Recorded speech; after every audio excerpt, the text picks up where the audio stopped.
네, 안녕하세요. 요즘 지금 우리 학교는 안 보면 대화에 낄 수가 없어요. 넷플릭스는 한국에 뭐 포상을 해줘야 되는 거 아니야? 맞아. 그치, 넷플릭스를 지금 어쨌든 이상하거든요? 어떤 생명줄을 이어주고 있는 그런 역할이라고 외신들도 많이 이야기를 해요. 이제 네. K 컨텐츠의 부상에 대해서. 이른바 이 지우학 열풍이 어떻게 보면 지금 K 컨텐츠의 현 주소를 점검하는 작품이자 지금 좀비 영화가 어디까지 갈 수 있는지를 보여주는 작품이기도 하다라는 점에서 굉장히 긴급하게 점검해 보기 좋은 소재라는 생각이 들었어요. 지난번에 드마카를 했잖아요. 네. 하마구치 류스케 네. 연락이 왔어요. 뭐라고? 타마고 유스케한테 연락이 왔다고? 류스케 말고. 아, 네. 뭐 수입사, 홍보사. 우리가 뭐 방송을 한다고 바로 감독이 잘 봤습니다 이런 거 아닌가 봐 아직까지. 한국 이제 그 관계자분이 연락이 오셔서 저희 이제 그 긴급 점검 때문에 굉장히 이제 또 많은 관객분들이 찾아주신 것 같다. 갑자기 좀 급증했다라는 얘기를. 네. 긴급 점검의 힘입니다. 왜냐면 이제 K 컨텐츠 어떻게 보면 이제 그 넷플릭스 작품이고 이제 미국 작품이죠. 이거 같은 경우에는 투자를 받아서 만드는. 그래서 미국 작품이 잘 되는 게 무슨 한국의 어떤 그 산업에 영향이 있냐라는 얘기를 하시지만 스태프들 같은 경우도 굉장히 한국 스태프들이 많이 지금 이런 작품들이 잘 되면서 새롭게 또 팔로를 만들어 나가고 있는 것도 사실이에요. 정말 자랑스럽습니다. 기름 한 방울 나지 않는 우리나라가 어느덧 이렇게 K 컨텐츠로 세계를 호령하고 있다는 것. 진정성이 하나도 없어. 정말 기쁩니다. 와. 자, 그러면 오늘 우리 그 긴급 점검으로 그 지우학 정말 과연 이 K 컨텐츠라는 K 인증 마크 붙은 작품으로서 어떤 반향을 불러일으키고 있는지 우리의 시선으로 한번 살펴보도록 하겠습니다. 네. 배수탁 작가님, 네. 어떻게 보셨어요? 재미라는 측면에서는 뭐 어느 정도는 만족을 시켜주는 작품이라고도 보여요. 그런데 그 영화에 대해 전문적이지 않은 네. 저의 눈으로 보기에도 그만 좀 해. 그래, 드라마야. 그리고 엄청 영화 지불 많이 하면서 전 이제 음악 우리보다 영화가 좀 돈 더 많이 벌고 있는 것 같아. 우리가 이 무비건조 시작할 때 얘기했잖아요. 뭐 CF 같은 건 단독으로 찍으면 안 되고 지분이 단독으로 하면 안 된다. 계약 조건에 있나요? 어겼어. 아니 근데 진짜 뭐 어느 정도 재미를 갖춘 작품이라는 생각은 드는데 네. 그냥 딱 그거죠. 월드와이드 1위? 진짜 대세이긴 대세인가 보다. 예, 라는 생각이 드는 거죠. 사실 뭐 엄청나게 훌륭하다. 이거는 진짜 뭐 기가 막힌 드라마다. 이런 마음은 전혀 들지 않거든요. 솔직히 말씀드리면. 근데 이게 월드와이드 1위다? 야, 진짜 대세긴 대세인가 보다. 케빈 데브라이너가 엄청 유명한 축구 선수입니다, 여러분. 맨시티? 케빈 데브라이너가 격리 기간에 오징어 게임 다 봐서 볼 게 없었다. 이런 얘기 할 만큼 대세구나라는 생각을 하기는 했었어요. 아니 근데 진짜 그런 생각 들어요. 이게 지금 9일 연속 1위를 했어요. 이게 그 오징어 게임 이후에 굉장히 비교되는 또 K 컨텐츠의 하나인데, 그러니까 빈지 와칭이라는 얘기 하는데 이게 정주행을 불러일으키는 시리즈들을 가리기 시작을 했죠. 정주행을 부르는 드라마의 카테고리 안에 회자되고 있다라는 거. 지금은 어떤 말이 생겼냐면 재주행. 다 보고 나서 지금 12편 다시 또 보신대요. 근데 저 그 생각은 했어요. 그러니까 뭐 좀비를 통해서 우리 인간 사회를 은유하는 거잖아요. 사실 좀비물이라는 게. 그쵸? 모든 호러물들이 약간 좀비물에 지친다라는 느낌은 있어요, 이제. 지치지. 그쵸? 그런 느낌은 솔직히 있어. 그렇지 않아? 너무 좀비야 다. 조선시대 좀비, 뭐 이렇게 뭐 아파트 좀비, 뭐 이렇게 학교 좀비 이렇게 착착착 바꿔가면서 계속 좀비. 계속 좀비. 예. 그러니까 저는 이 작품 그 원작이 있는 작품이잖아요. 그러니까 저는 원작을 보지는 못했고 어쨌건 이 작품을 그냥 이 넷플릭스에 올라온 영상으로만 이제 접하게 된 건데, 그냥 말씀하신 것처럼 저도 굉장히 좀 지적할 것들이 많은 이제 그런 작품이었는데, 일단 기본적으로 이 작품은 그 최근에 굉장히 화제가 됐죠. 그러니까 코로나 시대에 실제로 만들어진 또 드라마다 보니까 영화 속에서 코로나가 실제로 단어로도 등장을 하죠. 그래서 뭐 자가격리 기간이 예전에 코로나가 있었을 때는 뭐 2주였고 뭐 이런 식으로 등장하는 거 보면 코로나 시기를 정통으로 이제 관통한 시기에 만들어진 드라마다 라는 걸 알 수가 있고요. 저는 이전에 그 나왔던 좀비물들하고 그래 조금 비교를 해보면은 좀 되게 좀 그래도 제가 좀비물을 굉장히 좋아하는데 한 두 가지 정도의 차이점이 있었던 것 같아요. 그러니까 하나가 이제 뭐냐면은 저는 늘 좀비 영화나 좀비 드라마를 볼 때마다 궁금했던 건데 그 작품 속에 좀비가 등장을 하면 마치 사람들이 우리 관객들은 좀비라고 바로 알게 되는데 그 안에 있는 등장인물들이나 사람들은 모르지. 저 사람들 왜 저래? 뭐 이런 식으로 아예 그런 존재를 처음 보는 것처럼 이렇게 행동을 하게 되는데 어쨌건 이 작품은 처음부터 이제 좀비라고 하는 단어가 이제 등장하기도 하고 뭐 부산행인가봐 이러죠. 그렇죠. 심지어 부산행에서만 해도 사람들이 뉴스를 보다가 저 사람들이 왜 저래? 막 이런 식이었어요. 근데 여기서는 아예 이게 좀비라고 이제 딱 지칭을 하며 등장을 어느 하고 정도 이제 익숙해진 우리들을 반영하는 거죠. 네. 나는 너무 속 시원했어. 왜냐하면 좀비 영화를 볼 때마다 이게 무슨 사건이야라고 막 발버둥 치는 사람들을 처음 봐야 겪는 하니까 아 정말 이제는 이런 장면 뺐으면 좋겠다고 생각했는데 여기서는 그냥 좀비네 이러고 달린단 말이에요.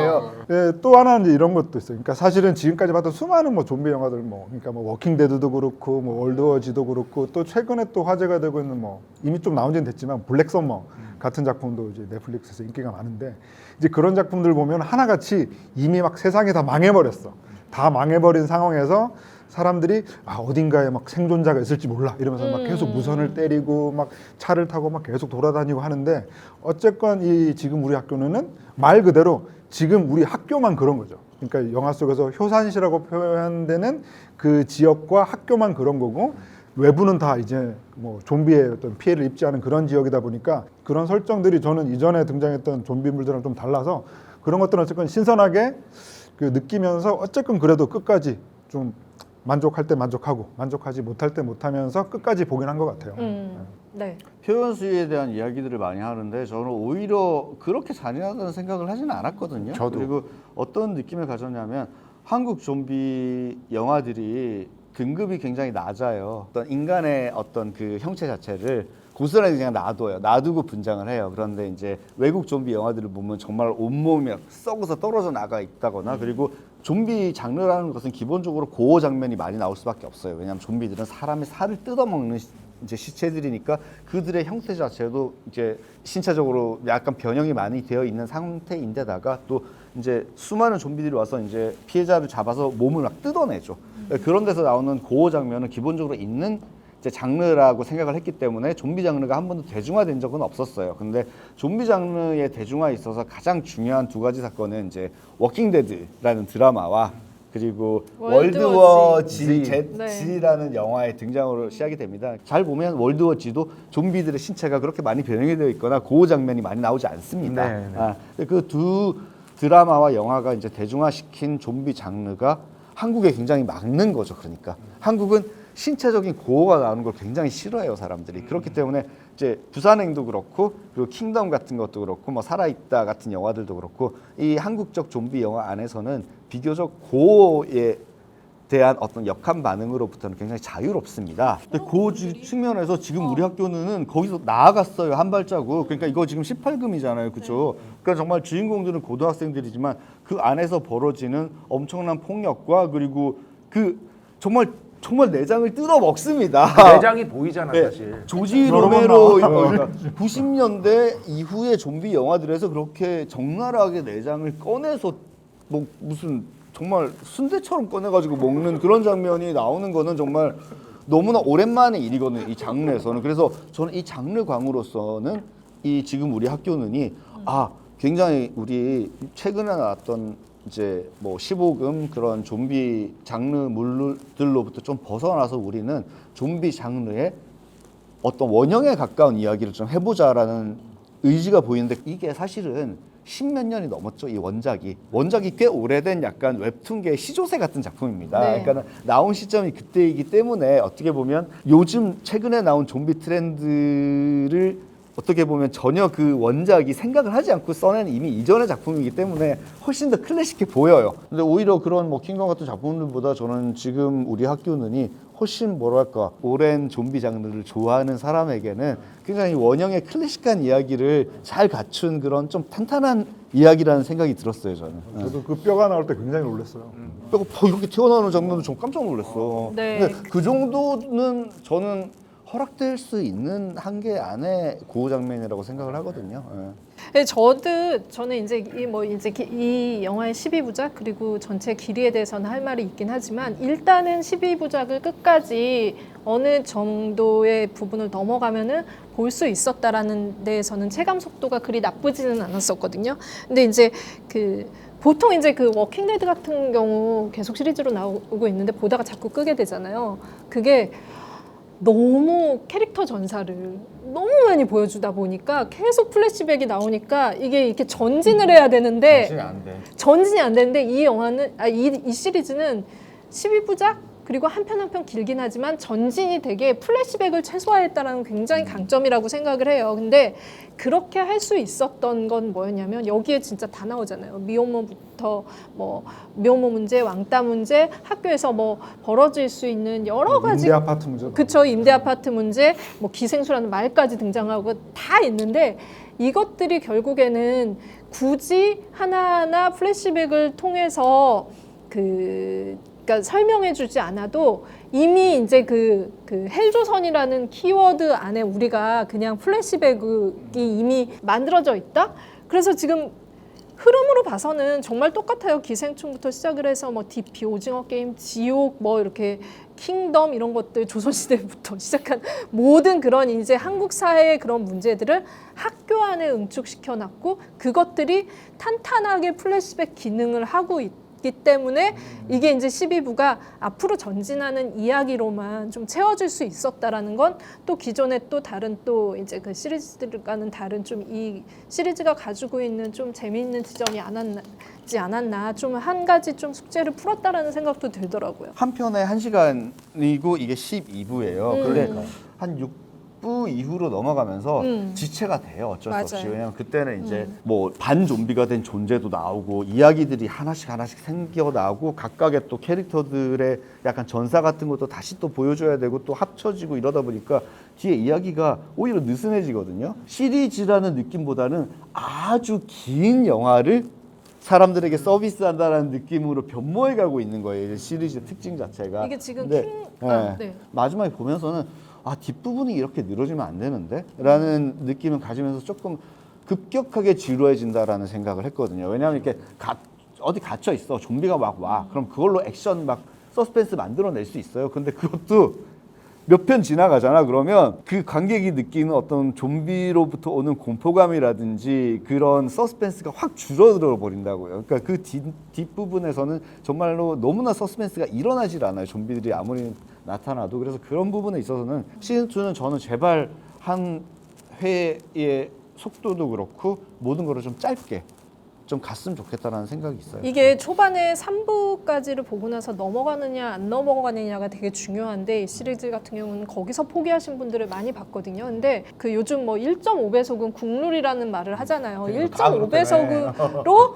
돌려서 보신 분들이 많은 걸 저도 알고 있어요. 근데 이제 얘기한 것처럼 킹덤은 6부작이었고 오징어 게임도 이게 9부작인데 1시간이 넘는 건 그중에 한 3부 정도? 그리고 그것도 1시간 2분, 1시간 3분 정도 안 돼요. 근데 이건 딱 보는 순간 왜 너무 음식 많이 차려놓으면 먹기 전에 이미 배부른 거 있잖아요. 맞아요. 제가 이거 러닝타임을 봤는데 12부에 하나가 다 이렇게 1시간이 넘어가 이거 어떻게 보지? 라는 생각이 먼저 들더라고요. 저는 그 배우들 이번에 이 작품 통해서 인기를 굉장히 많이 끌었잖아요. 엄청나죠. 배우 얘기해야죠. 연기력 논란도 있는데 어쨌건 저는 보면서 되게 연기 잘한다라는 느낌을 주는 배우는 없었던 것 같아요. 없죠. 네, 전체적으로 조금 아쉬움이 많는 그런 연기들이었고 그래도 또 묘하게 그렇게 막 예상치 못한 사건에 맞닥뜨린 이런 아이들의 어떤 우왕좌왕하는 모습들하고 조금 맞는 측면도 있어서 어쨌건 저는 그 중에서도 그래도 좀 눈에 띄는 배우가 좀 2명 정도 있었는데요. 2명. 한 명은 그 로몬이라고 하는 배우죠. 저는 보고 처음에 네. 과거에 정말 전성기의 그 곽구성 을 닮은 곽구성 정말 닮았더라. 너무 똑같아서 일단 오토바이 놀랐고 탈 때 곽구성. 그렇죠. 가장 마음에 드는 캐릭터는 역시 저는 반장이었어요. 반장을 보면서 이제 들었던 생각이 그 여고괴담에서 이제 마지막까지 살아있던 그 진주, 그러니까 최강희 배우가 연기했던 느낌 있잖아요. 그러니까 마지막에 물론 굉장히 좀 교훈적인 대사긴 한데 우리는 어쨌건 떨어져 있어도 친구다라는 대사를 하면서 어쨌건 마지막까지 엄청나게 그 자제력을 발휘하거든요. 그러니까 어떻게 당장이라도 이렇게 하려고 했다가 감고 막 이러면서 끝까지 이어가는. 그 조를 좋아하네. 남라랑 네, 롬은 그렇죠. 조를 좋아하는데 트와일라이트의 모든 장면이랑 거의 비슷해. 그 자기가 그 피의 그런 욕망 이런 것들이 있음에도 불구하고 너무 이제 그 첫사랑에 빠져서 얘를 막 억제하고 이런 것들. 그리고 그 둘을 가장 어떻게 보면은 그 잘생기고 서구적이고 예쁜 배우로 캐스팅한 것도 그런 전략이 숨어 있는 것 같고, 이제 좀비물은 정말 너무 많은 것들을 그 활용했기 때문에 좀 더 다른 좀비들을 계속 찾아요. 그 왜 넷플릭스에서 그 아미 오브 더 데드도 보면은 네. 좀비 위에 상위 좀비 같은 것들을 설정을 하거든요. 그러니까 좀비 안에서도 우리가 기존에 봤던 법칙의 좀비에서 조금은 다른 것들을 계속 찾아 나가게 되는 거죠. 그래서 왜 그래? 바로 도망가야지. 지금 뭐 그 인스타 팔로워로 사실 그 측정을 하잖아요. 여기서 바로. 진짜 상징적인 인물이 그 이유미 씨잖아요. 이유미 배우. 이 이유미 배우가 710만인가? 팔로워가? 그러면은 이미 이제 그 하나의 그 이유미의 세계를 형성을 했다라고 볼 수 있는 거예요. 그 칭송할 수 있는 길을 열은 거죠. 인스타 700만 명이면 어. 지갑 신상만 하나 딱 들고 사진 해도 찍어도 끝나는 거야, 몇 그냥. 억을 땡길 수 어. 있는 몇 억이야. 숫자지. 700만. 아니 지금 저도 어느 인스타를 시작했습니다. 많은 관심. 아 그런데 그러니까- 너무 잦아. 유일하게 제가 이 영화 보면서 내가 정말 화면 안으로 들어가서 진지하게 각 잡고 쟤랑 얘기를 해보고 싶은 누구? 이유미. 무슨 얘기하는 거야? 일단 화를 참고 얘기를 해야겠지? 아니 되게 신사동이네. 하루 왜 참아. 나는 이 생각을 했어. 보면서 내가 지금 칼이 있으면 화면에 들어가가지고 이렇게 연기 잘했다는 거네 그 이렇게 정도면. 찌르고 제거하고 싶다. 이건 아니 좀비 영화 장르 영화의 문제점이 항상 그거예요. 아니 사람을 답답하게 만들면 안 돼. 서스펜스는 원래 사람 약간 답답한 곳에 사람을 몰아 넣은 다음에 그를 구해내는 데서 이제 서스펜스가 풀리게 만들어야 돼. 쫄깃쫄깃하게 만들어야 되는데 이거를 잘 못하는 사람들은 진짜 말도 안 되는 사지로 지가 막 들어가는 캐릭터를 만들어서 보는 사람에게 엄청난 정신적 민폐를 주잖아요. 그런 약간 거. 짜증을 유발하는. 짜증이 나면서 어. 왜 저 새끼 왜 저기로 달려가 뭐 이런 거 있잖아. 패닉에 빠져가지고 막 좀비가 여기 있어. 누가 봐도 좀비고 두세 사람들이 죽고 있는데도 아직도 상황 파악이 안 돼서 이러다가 물리는 그런 사람들을 보고 있으면 아니 인간은 그렇게 행동 안 해. 뭐가 사람들이 달려가면 일단 달리기라도 하고 본다고. 근데 항상 그 영화에서는 하는 사람이 절반들이야. 난 그런 캐릭터 너무 싫거든요. 근데 지금 우리 학교는 그런 민폐 캐릭터가 그나마 굉장히 적은 편이에요. 그래서 저는 이 드라마를 보기 전에 정말 걱정을 했거든요. 제가 이제 성격도 되게 급한 데다가 그쵸, 빨리. 저는 이렇게 진짜 모든 게 빨리 진행되는 게 좋은데 거기에 순간순간 태클을 거는 민폐 캐릭터 등장할 때마다 제가 그냥 화면에 들어서 죽여버리고 싶다라는 여기는 생각을 그래도 하거든요. 대화를 시도하고 싶은데 대화고 뭐고 필요 없어. 그냥 바로 죽여야 돼 나는. 사실은 한국 거라고 해서 무조건 1위가 되진 않아요. 오징어 게임도 그만한 파급력이 있었고 이럴 땐 고요해 받아보세요. 금방 그냥 떨어져 나가잖아요. 그러니까. 그럼에도 불구하고 네. 이게 일주일 정도 전 세계 맞네. 1위를 하면서 전 세계 많은 장르 팬들이 계속해서 보고 칭찬하고 있다는 것은 참 경쾌하게 잘 만든 장르 시리즈는 맞다라는 이야기를 해줄 수 있는 거죠. 근데 그 장면은 좀 그랬어.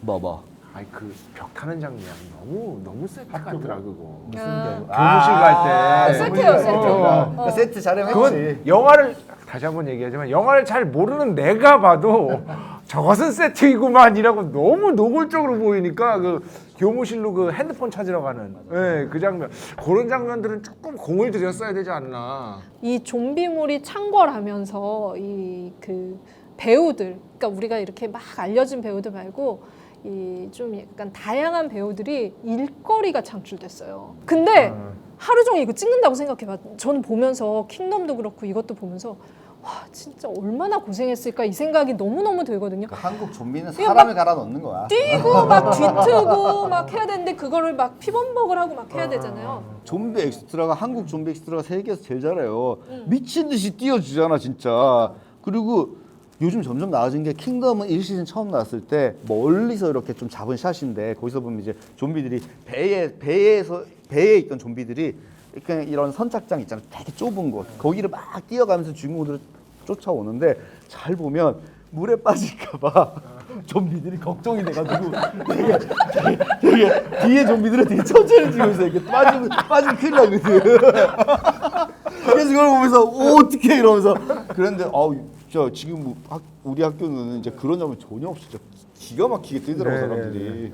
저도 이제 장면 보면은 사실은 뭐 특정 장면 되게 막 잘 찍었다 어쨌다 이런 장면들이 기억난다기보다 그냥 저는 이제 지금까지 나온 그런 좀비 영화나 시리즈를 보면서 아쉬운 건 그런 거였어요. 초반에 시작할 때는 그 좀비와 인간의 대결 이게 너무 재밌잖아요. 막 쫓아면 막 총으로 쏘고 막 막대기로 머리를 찌르고 막 차에 숨고 저는 그런 장면들을 굉장히 좋아하거든요. 그런데 어느 순간에 또 워킹 데드가 대표적인데 뒤로 갈수록 좀비는 사라지고 인간과 인간의 어떤 욕망의 대결 뭐 이런 것들로 가다 보니까 그게 재미가 없어지는 건데 재미없어져 장르물로. 어쨌건 이 작품은 사실은 굉장히 많은 비판들을 하고 있고 사실은 액션씬에 대해서도 보면 어떤 장면 너무 어색한 것도 있고 막 어떤 피해를 입었을 때 언제 이게 발현이 되고 이런 것들을 명쾌하게 해야 되는데 좀 그런 거는 잘 안 되는 것 같아요. 좀 그런 점에서 실패를 한 것 같은데 어쨌건 저는 이 작품 보면서 마지막 순간까지 계속 인간하고 좀비 계속 싸워.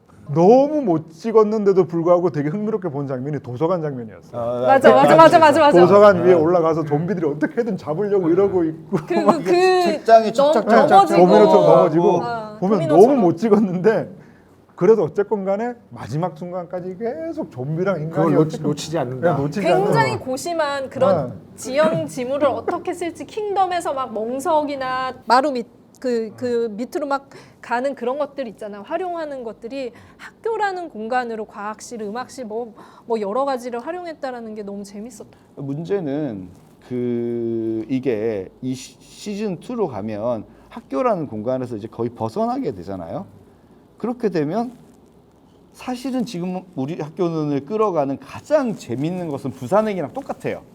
한정된 공간 속에서 그렇죠. 좀비에 맞서서 어떻게 살아남고 탈출할 것인가에서 주는 전반적인 서스펜스가 가장 중요한 부분이란 말이에요. 근데 학교에서 나가게 되면 기차에서 내리면 이른바 기차에서 내리면 서스펜스는 확 줄어들거든요. 그래서 이거 과연 시즌 2에서 이 1시즌의 어떤 경쾌한 즐거움 적어도 그걸 담보해줬던 그런 완성도가 지켜질 수 있을까? 이거 진짜 워킹 데드처럼 가는 거 아닌가? 그런 걱정이 좀 들긴 합니다. 이 거대한 진짜 우리 사회의 비극인 세월호를 너무 직접적으로 상징하고 있거든요. 여기서 정말 도드라지는 게 이 어른과 아이들의 이야기란 말이에요. 그래서 어른 캐릭터가 어떻게 행동하는지, 아이들 캐릭터가 거기에 대해서 어떻게 반응하는지가 이 드라마에 어떻게 보면은 거대한 주제의식이라고도 할 수 있는 거죠. 근데 저는 참 그런 생각을 했어요. 제가 딱 어느 장면에서 그걸 떠올렸냐면 이 친구들이 이제 캠코더로 자신들이 하고 싶은 마지막이 될 수도 있는 말을 이제 부모님들한테 남기는 영상을 찍는데 그것은 정확하게 세월호가 침몰했을 때 그 당시에 뉴스가 얼마나 많이 쏟아졌습니까? 그러면서 그 아이들이 죽기 직전에 세월호에서 침몰 직전에 찍었던 그 막 구명조끼를 걸치고 완전히 막 180도 이렇게 돼 있는 뱃속에서 그때까지만 해도 구출되리라고 믿고 웃으면서 찍었던 그 아이들의 영상이 떠오르지 않을 수가 없거든요. 근데 어떤 생각이 들었냐면 저는 굉장히 기분이 묘해졌어요. 왜냐하면 굳이 그런 장치를 넣지 않아도 지금 한국인들이 집단적인 트라우마가 있잖아요. 세월호 사건 이후에. 그러면 그 사건 이후에 가지고 있는 집단적인 트라우마는 그냥 학교에 갇혀 있는 아이들이 어쨌든 어른들에 의해서 생긴 바이러스로 인해 죽어나가고 이 설정만으로도 어느 정도는 세월호를 떠올려요. 당연히. 굳이 거기서 또 너무나 직접적으로 세월호의 어떤 그 레퍼런스가 보일 수밖에 없는 그런 설정들을 몇 개 정도 집어넣었다고 생각을 하거든요. 저는. 약간 저도 인상이 근데 그걸 넣었어야 하나? 여러 가지 그렇다고 생각이 들죠. 넣었다고 내가 비난하는 것도 되게 아닌 것 같은데 네. 그렇다고 해서 넣지 않는 게 더 나았을 수도 있다라고 지적하는 것도 참 힘든 일이 되는 애매해요. 것 같고 아직도 헷갈려요. 윤리적으로 이거를 그냥 드러내서 아예 우리가 함께 트라우마를 빨리 벗는 방법이 있을 수도 있을 것 같고. 그러니까 어떻게 보면은 아이들이 계속 그 부분에 대해서 저희는 기다리지 않을 거예요. 기다려봐. 그러니까 그런 대사들이 계속 그걸 하잖아요. 계속 어른들은 이제 못 뭔가, 믿어요. 뭐 기다릴 이런 건가 거. 나갈 것인가가 어. 거의 뭐 3, 4화부터 나와버리니까. 어떻게 보면 하지 못했던 말을 좀 대사로 만들어주는 것도 있죠. 그러니까 이제 그런 게 사실 최근에 이제 비평에 써가지고도 그 재현의 윤리 이런 표현들을 많이 쓰잖아요. 그 대표적으로 이렇게 좀 논란이 됐던 장면이 이제 1987 같은 경우에 그 이제 강동원 배우가 이제 그 탄을 직접 뒤통수에 맞는 장면 있잖아요. 굳이 그걸 보여줘야 되느냐라는 어떤 그 비평가들 어떤 재현의 윤리 문제에 대한 지적들이 상당히 많았는데 사실 아까 얘기했던 그 캠코더로 녹화하는 장면 같은 경우는 사실 저는 끝까지 못 보겠더라고요. 보기 왜냐면 힘들었어요. 근데 저는 또 그걸 보면서도 너무 힘들고 굳이 이렇게 해야 되는 생각이 들면서도 어차피 이 시간이 충분하고 드라마면 한두 명만 하고 끝내는 게 아니라 그냥 다 보여주는 것도 말이 되는 것일 수도 있겠다라는 생각이 들면서 사실 이게 우리가 이른바 포스트 세월호라고 얘기할 때 나오는 그런 많은 장면들이 이런 식으로 계속 어떤 윤리의 문제라던가 굳이 그래야 되느냐 이런 그 논의를 계속 거쳐가면서 이게 자리가 잡히는 거지 그거에 대해서 우리가 어떤 냉정하거나 어떤 명확한 평가를 내리기가 진짜 힘든 일이구나라는 생각이 들더라고요. 제가 옛날부터 한 생각인데 세월호 그 비극을 기점으로 뭐가 바뀌었냐면 사람들이 엄청나게 자신의 뜻이 행여라도 왜곡될까봐 사로잡히는 그 두려움이라는 게 있어. 거기서 오는 어떤 악플 세례 같은 것들을 도저히 이게 감당 불가능하니까 한 개인이 나는 정말 그런 의도로 말한 게 아닌데 누군가 한 명이 딱 왜곡을 해버리면 그게 걷잡을 수 없이 번지면서 엄청난 타격으로 오거든요. 그게 이런 거라니까요. 예전에 이제 내가 연말 영화로 이제 추천을 했던 게 포세이돈 어드벤처였는데 나는 진짜 너무 연말에 어울릴 것 같고 이제 너무 좋아하는 재난 영화가 골랐는데 촬영을 녹화를 하고 나서 생각을 했는데 세월호가 그때 생각이 나는 거야. 나는 연말에 배가 침몰하는 영화를 내가 추천을 했네? 아이고 이게 뭐지? 라는 생각이 드는 거예요. 근데 뭐 다행히도 그런 데 대한 뭐 나쁜 악플이나 이런 반응은 없었지만 근데 자기 그런 검열을 계속 식으로 하게 이제 되는 자기 거죠. 검열을 하게 되는 부분이 있을 정도로 거대한 트라우마인 거죠. 그래서 비트 빠른 음악도 한동안 절대 못 들었는데요. 뭐. 네, 뭐 정리를 하자면 그 실제로 그 저는 이제 그 OTT 코로나 시대 이후에 이제 OTT 시대 그러니까 어떤 작품이 공개가 되면 번역이 돼서 전 세계 동시 개봉을 하는 상황에서는 저는 IMDb 평점이 저는 그래도 제일 신뢰할만하다라는 얘기를 드렸는데 너무 많은 사람들이 네. 보니까 이 평점이 약간 좀 활기를 띠기 시작했어. 그래서 지금 보니까 오징어 게임이 8점이고 그 지금 우리 학교는 7.7이더라고요. 꽤 높네요. 엄청나게 높은 거죠. 그러니까 이 시기에 왜 이렇게 반응을 했을까라고 생각해 보면 이 K 드라마의 어떤 자극적인 것들이 되게 코로나 시대에 어떤 잘 먹히는 측면도 분명히 있는 것 같고. 이 지루한 일상. 그렇죠. 그리고 또 그 넷플릭스가 한동안도 볼 게 없었어요. 그래서 저는 그 넷플릭스 광고를 좀 기다리고 있는 입장에서 제가 넷플릭스의 어떤 이런 추이를 굉장히 꼼꼼하게 살피고 있거든요. 굉장히 중요한 드라마 역시 주성철의 무비건조네. 스스로 우리간도야. 굉장히 중요한 드라마 4편이 있습니다. 그게 뭐냐면 우리가 매일 그 한국에서의 탑 10 컨텐츠가 계속 바뀌잖아요. 근데 드라마 4편. 그러니까 이태원 클라스, 나의 아저씨, 그리고 슬기로운 감방생활, 그리고 미스터 선샤인 이 4편이 그때 컨텐츠 재미에 따라서 그 10위권 안으로 들어왔다 나갔다를 반복을 하거든요. 네. 그러니까 볼 게 많을 때는 합시다 러브. 이태원 클라스 정도 하나만이 그 10위권 안에 들어와 있는데 볼 게 없을 때는 이 4편이 10위권에 다 들어와 있어요. 지금 오징어 게임이 1등을 하고 있는 순간에 이 4개가 다 들어와 있고 이태원 클라스는 며칠 전에는 심지어 2등인가 3등까지 했더라고요. 엄청 분석하는데. 아이씨. 네, 그걸 보면은 확실히 지금 우리 학교는 인기 요인 중 하나는 사실 좀 볼 게 없었다라는 좀 분석을 해보게 맞아. 됩니다. 그리고 지금 외국 사람들이 이태원 너무 좋아해요. 재밌어요. 한국이 컨텐츠 잘 만든다는 생각을 계속해서 하고 있는 게 이제 그렇죠. 기름 한 방울 나지 않는 나라에서 이렇게 정말 자랑스럽습니다. 그거 있어요. 이번에 미드나잇 시티인가 하여튼 전 세계의 대도시의 밤을 다큐멘터리로 엮은 거야. 네. 그 중에 서울도 있어요. 그런데 뭐 도쿄도 있고 다른 국가도 있어. 전 세계 대도시들. 그런데 모든 대도시 제외와 서울만 다른 게 있어. 뭔지 알아? 서울만 코로나 이후에 찍었어. 아, 그러니까 마스크 쓰고 나오더라. 서울이 뒤늦게 뭔지 알아? 합류했구나. 그러니까 내가 봤을 때 이거 다 오징어 게임 이런 네. 어떤 K 컨텐츠에 서울이 영향- 들어가야 돼. 야 이거 이제는. 서울 야, 들어가야겠는데. 서울 넣어야지 서울. 독도를 빼도 서울은 넣는 시대야. 야 이거 야 서울 빨리 찍어 이런 야. 분명히 이건 진짜. 국뽕. 한국 전쟁의 그 아픔을 딛고 또 한강의 기적을 이룬 대한민국 정말 아니, 근데- 잘하셨어요. 지금 우리 학교는 제가 이제 별점 4개, 별 4개를 드리고요. 오. 한 줄 평은 4개. 좀비하고는 싸워야 제맛이다. 라고 정리하겠습니다. 괜찮네. 저는 별점 제가 즐긴 그 느낌은 정말로 별점 3점 정도를 줄 수 있는 작품이 나온 것 같고요. 제 단평은 장르의 기본을 한다. 네. 저도 한 별점 3개 정도. 3개? 3개 네. 정도. 시즌 2에서는 음악을 좀 더 신경 써주세요.라고 하겠습니다. 조금 맞아, 인상적인 음악이 그렇게 많지 않았던 것 같아요. 네, 별점 3개 반으로 할게요. 지금 우리 좀비들 어디로 가니? 갑자기 시사 진단처럼. 마무리 좀비처럼 해봐. 자, 구독. 그래도 이게 무슨 좀비?